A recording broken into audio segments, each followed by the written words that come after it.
To hear from Nick Wright, who's got a new podcast called What's Right with Nick Wright. Let's bring him on.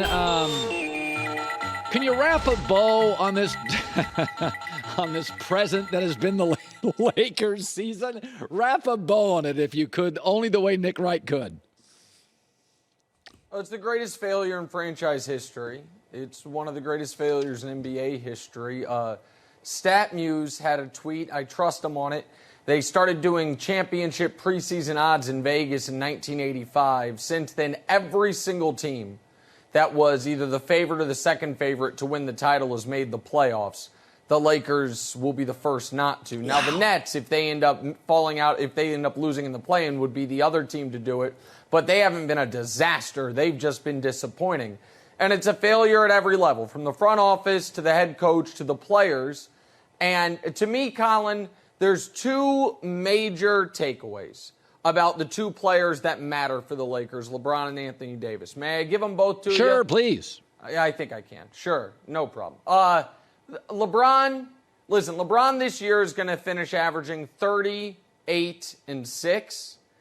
And I think it's pretty damn clear that we all have to acknowledge and admit he's no longer in his prime. His prime started in 06 and it ended with the championship. And the real signal he was no longer in his prime should have been last year's playoffs, where for the first time in a decade, he wasn't dominant in the postseason. And the answer was, well, his ankle's not right. But during his prime, somehow the ankle was always right. That's right. Even when it wasn't right, he was okay. Yep. So he is still clearly one of the, at worst, 7 best players in the sport, but he is no longer a walking finals berth. The other takeaway is this. I watched last night's game, Colin, and when I turned it on, I'm like, you know what?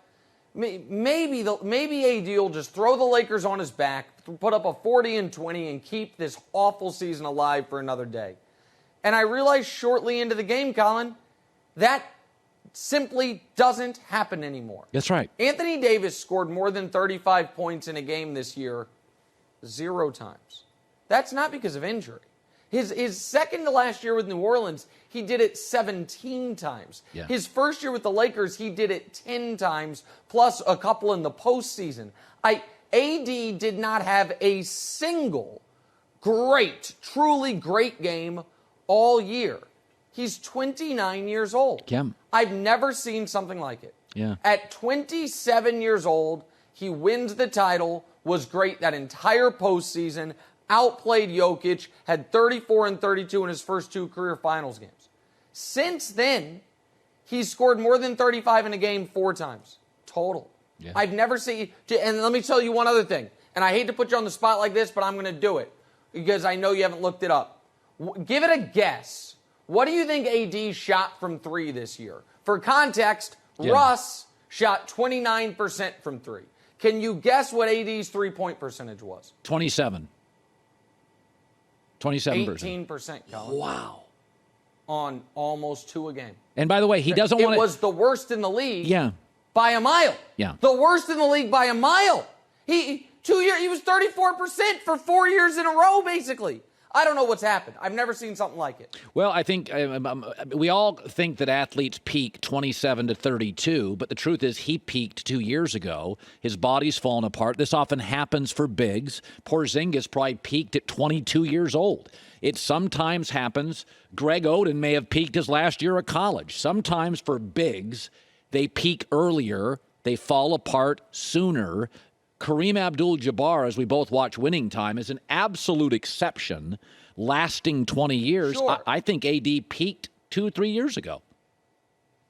That's fair. I understand that. I guess my only question would be, even if the body is betraying him, why, when he's out there, has he not in the last couple years showed had the brilliant games? Even if the body is breaking down so he's not out there as often, it's unfathomable to me that Anthony Davis, in what should be his prime, could play, even though he's only played 40 games. He doesn't have a single 40-point game. There's 11 guys this year that scored more than 35 at least 10 times. And Anthony Davis didn't do it once all year? It's baffling. I can't figure this one out. What did you make of Magic and Kareem, but let's stay mostly with Magic, the biggest sports star easily in this city. The biggest sports star in your city is probably Derek Jeter all time. Up there, obviously. Chicago, It's Jordan. Dallas, it's probably Staubach Aikman. Every city has a guy. Miami, it's D. Wade or Marino. What did you make of Magic publicly hammering LeBron on the Westbrook-DeRozan deal? Well, listen, Magic's one of the 4 greatest players ever, in my opinion, and I have massive respect for him. Nobody likes hearing Magic Johnson's voice more than Magic Johnson does, and this is a little Monday morning quarterbacking. The questioning whether or not Russell Westbrook would work, that's fair. A lot of people did it. You did it. Skip did it. I did it to a lesser degree in real time. The idea that any of us saw DeMar DeRozan, a career 44%, 22 a game guy, being 28 a game on 50%, nobody saw it coming. That part's not fair. Yeah, it's true. He looked like a slightly deteriorating player Yeah. in San Antonio. And I did not hear anybody after the Bulls got DeRozan say, oh, look out for DeMar DeRozan to show up on some MVP ballots this year. Now, to his credit, he did it. But this, to me, is the NBA version, you'll remember this, Colin, of remember when Rich Gannon went to the Raiders and won league MVP? It's like, oh, where did this come from?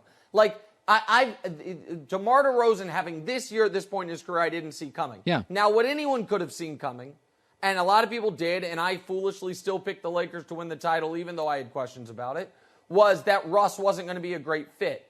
But the big issue I have with LeBron being the one singled out for the Westbrook thing is, and we've talked about this before, the Lakers have shown they will ignore LeBron when they want to. Exhibit A is the fact that Ty Lue and Jason Kidd are not the head coach and Frank Vogel for at least the next 96 hours is. So you can't ignore LeBron on the head coach thing and then act like he forced your hand on the Russ thing. Yes, he wanted it. Yes, he pushed for it. But if you thought it was going to be a disaster, you'd have said no to it. So someone in that Lakers front office also liked the idea. Finally, I said yesterday, KD says his injury derailed the Nets, and I'm like, I'm not sure they've ever been on the rails. Charlie Sheen's career was derailed. Tiger's was derailed. Since he and KD arrived, they've won 54% of their games. What do you make of KD, your new buddy, by the way, on the social media stuff? Yeah. What do you make of KD, Kyrie, where they're at right now? Well, I thought I had a different takeaway from KD's comment, which was our season was derailed, which means KD agrees with you and me and not with Vegas, which is that this Nets team can't win a title. Colin, I always say, whether you're talking about marriages or seasons, once you go to the past tense, not a good sign. Well, we had a good marriage. Well, you're still married. Like, what are you telling me? So, and when KD starts saying our season was derailed, that to me is a sign that he knows no matter how great he is, and he is unquestionably one of the 3 greatest players alive, that this team doesn't have the defense, the depth, or the coaching to scare anyone in the postseason. So I know Vegas thinks I'm crazy on that. Vegas thinks they have the second best chance to win the East. I know. I would be utterly shocked if they win one round. I think they'll get out of the play-in, and I think that will be it for them. And then I do wonder, Colin, and you've been on this for a long time from KD's perspective, but I do wonder if both Steph and KD sometimes think, staring at the ceiling, man, things were better when we played together.